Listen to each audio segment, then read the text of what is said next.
This episode is brought to you by Henry the Adjuster. Honesty when you need it the most. We're just going to jump into it. So a topic that's very dear to all of us, especially parents, is bullying. And today we have a special guest, a parent. She's going to be remaining anonymous, who's going to speak to us about her experience and with bullying and as it relates to school and administration and what's being done about it. So welcome, anonymous Thank parent. you. Hello. Concerned parent. So Hi. Thanks for having me. We appreciate you coming on the show because we feel strongly about this topic, and it can't be expressed enough out there to parents that we need to band together to make a change at the school board level, to put pressure back to the schools, to start doing something about bullying, the fighting that's going on in the schools. I mean, every day, if you look in the news, whether it's on internet news or the channels, you see something that has to do with school bullying and fighting, and it's getting out of hand. And the worst thing is these kids are taping it so they make viral videos, which I believe is another issue because everybody wants to go viral. And what better way to go viral than with some sort of violence, right? Right. Sad but true. Yeah. So tell us a little bit about your story, and then we'll go from there. Okay. So my son, basically, a friend of his got into a fight with another kid, and the other kid was hurting my son's friend. And so my son just jumped in with another guy and just tried to pull the kid off him. It's not even, they didn't even like start hitting or anything. They just pulled the kid off him. And all of a sudden my son then finds himself the target of all these other group of kids, that like they're coming after him, like he shouldn't have gotten involved and, whatever. But they ganged up on him right before they got on the bus one day, and they hit him. One kid punched him in the eye, and a couple others pulled him to the ground, and they were kicking him and hitting him. So what happened with the bus driver at that point? Did the bus driver do anything, or was it just left? He wasn't actually on the bus yet. They were kind of standing out in front of the school where the buses line up. So Nobody did much of anything, and actually it did get videotaped. So I saw what happened. wow. Yeah, and there was a couple group of kids because my son's friend was with him, and they were half of the kids grabbed my son, and the other half grabbed this other kid. And there's video of both of them being just pounded and kicked and stuff. And finally, after it was pretty much all over anyway, a security guard comes over blowing their whistle, like. Wow, thanks for that. Is it a basketball game or something? That's a trained security guard right there. Yeah, and this little lady, like it's like, she came over. It's a little lady too. Not to say women can't do things, but it's like a smaller individual that they send over to break up like some big boys. Yeah, and they said it was pretty much over by the time she got there anyway. Right. You would think that in the school line at school, there'd be administrators outside, watching what's going on to make sure that the kids get onto the school bus. There's no issues, safety, something. I mean, right. It should be. Well, and maybe they are out there. I don't know, but there are probably 3,000 kids at my son's school. Right. It's a really big school. So, and even if there are, 8 or 10 administrators, look at that ratio. Right. Yeah, no, it's tough. It's very tough. What is the normal ratio of like faculty versus students at a school? Does anybody know? For teachers, it's like 19-1. But as far as overall faculty, it's Should be more, right? Like it should be like a small. Twice. Honestly, I don't know the number on that. I know for classroom per teacher, it's like 19-1, and even that number is inaccurate because the reality of it is it's like 30-1 teacher. I was going to say, if she said 3,000, she said her kid's school has. They only do that because they put a teacher's aide inside of a classroom, and that makes the ratio 19-1 because there's a teacher's aide. So that counts. Okay. Okay, right. So that's to really figure out what the accurate number is for administrative staff to teach to students. Honestly, I don't know. So tell us some more about that situation. So after, the whole fight broke out, the security blew his whistle for a timeout, and what happened after that? Well, the next day I went into the office the next morning with my son, and we talked to the grade level principal, and we had their resource officers also come in the room, and we just kind of told the story. And in the end, I guess a couple of the kids got suspended. And the kid that my son and his friend pulled off, the original fight, the kid they pulled off. Well, that kid, of course, the kid who causes the trouble is going to try and take everybody else down with him. So he was telling the story that, well, they held on to me and let another kid pound on me, hit me. So then, of course, some parents unfortunately take the view that their child can do no wrong. So apparently the parents of that boy were making a stink like, well, why wasn't my son suspended? I mean, it was just crazy. Yeah. So yeah, they basically are telling us, the kids that beat up my son were still threatening him. And I told the principal this. I'm like, what are you going to do to protect him? These kids, they're making threats. We had like the kids all use Snapchat and things like that. And we took screenshots of some messages he got, like threatening messages from these bullies. And we showed them to them.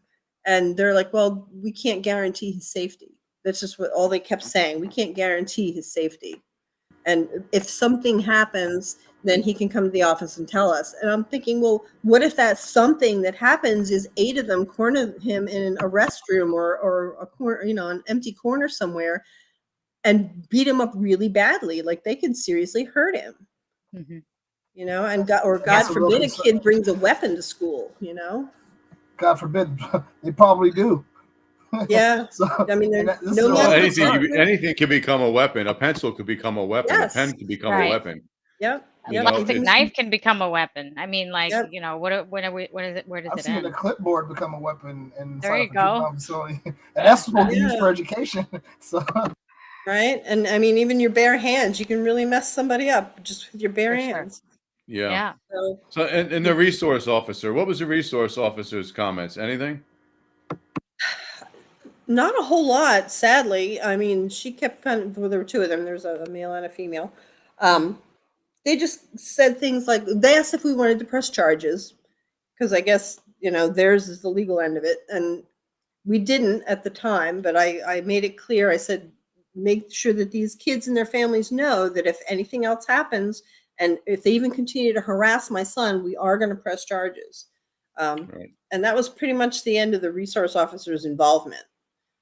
No plan at the school of what they can do to monitor their halls better or anything? It's just they just keep saying they do have security guards, I guess, placed here and there, or at the lunchroom or whatever, but there aren't nearly enough of them, right. And they can't be everywhere at once, obviously. Mm-hmm. They need more of them. So unless I was going to press charges, they just kept saying things like, well, when you go to my son, they would say, well, stay near a security guard. Like when you go to lunch, go sit near a security guard, or like it just, yeah. So then you get picked on even more, right? I mean, that's a horrible solution. Yeah. It is, because then everybody's going to be like, well, oh, are you scared? You're only sitting next to the security guard. Like it's really a no-win situation. The sad part is, you're right. It is a no-win situation. The best resolve that was given to you, which is obviously one that no parent really wants to do, is press charges. It's like you feel for the other young person and say, okay, I don't want to press charges.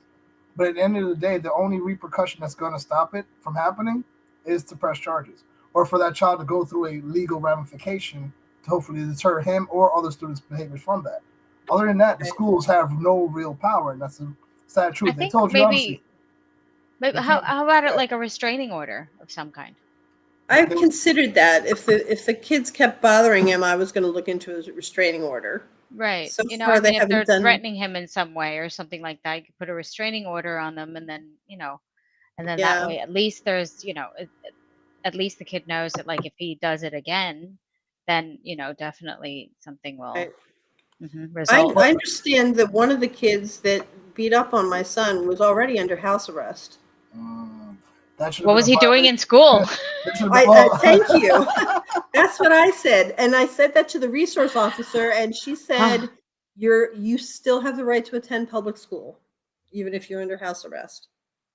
But Wow. shouldn't that have been a violation of his like home arrest order? Well, they Like, probably That's what have I said. No, they probably have that as an have exception. places they're allowed to be at certain times, and then no, back. But this the is actual fight, ridiculous, right? fight Like, itself, like him fighting or being Right. involved in a fight. Oh, should have been a violating, violation yeah. of it. Yeah. That's what I said. Why wasn't him? He got suspended for fighting. Why was that not a violation of his house arrest? Well, my son told me. I guess he hears this stuff through the grapevine, so take it for what it's worth. But he says, I guess the kid was right on the end of his house arrest, and he got off house arrest, and then they found out that he'd been suspended for fighting, so they couldn't do anything about it because it was after the fact. But shouldn't that be like retroactive somehow? Like I would think, right? I would think so. Yeah. If it was Yeah. a real life situation, it would be retroactive. Yeah. So, So no, this I to really me- want to look at this house arrest thing, right? Like, what is it? I mean, so if if I'm under house arrest, am I allowed to go to work? Like, I'd say you are. Well, yeah, you can go to work and then go back home. Like you Yeah. check in with the probation officer. Or if you're on Okay, house okay. arrest, why can't you be? It's like, why don't they treat it like you have an in-school suspension? Like kids who are on in-school suspension, I don't think they just go to all their normal classes and stuff. Like they go to the office or a designated room or something, and they do their work there. Yeah. So you would think maybe the house arrest kid would have that same scenario, but apparently not. Or with today, put them on Zoom, Yeah. True. right? But Let the them sit at reality home and is learn. Yeah. And I agree with you guys. And they just don't want to upset or disturb the whole learning process. So they try and give them as close to an experience, even if it is in a punitive situation. But I think that's the issue, is that there is no real punishment for them getting into a fight. Like he gets in a fight and he gets homeschooled, and that's it. But structure and discipline is also part of the learning process. So if they think and this is societal, right? Especially when you actually violated somebody, acted on somebody else and hurt them. Like this is part of the learning process. Like you can't just grow up and go do stuff like that. Right. So, that's what I think. I think it's, they're not equating these things. Like there has to be certain structures, right? Like you could cheat on a test and I mean, it's part of the learning process. We have a president who likes to plagiarize. So, I mean, like, what are we teaching everybody here? So I'm not sure. Well, Lynn, I think that honestly, I think this is an issue that the school board and the Department of Education need to start looking at, and financial resources need to start going to these schools and stop telling us that it's not in the budget, because there's obviously money in the budget to do a lot of things that we shouldn't be doing, but they don't do what they're supposed to do. We have a lottery that brings in all kinds of money, and where does all that money go? Right? I mean, there's if they really wanted to tackle this problem, they could put the resources to it. But what's going to make them tackle the problem? Right? How many times has somebody got to get beat up? Somebody got to get hurt? They don't put enough emphasis on education. It's evident from not paying the teachers. It's evident from the lack of school security, safety, the way they run the schools. Everything's under excuses, right? Something needs to be done. But this goes back to what I was saying on another show. We need these kids that are these problem kids need to go to a military school.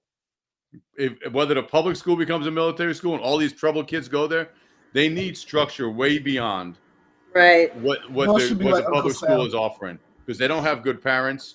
The parents don't care about what these kids are doing, right? They're going to grow up to be, most of them, non-productive citizens and beating the system their whole life.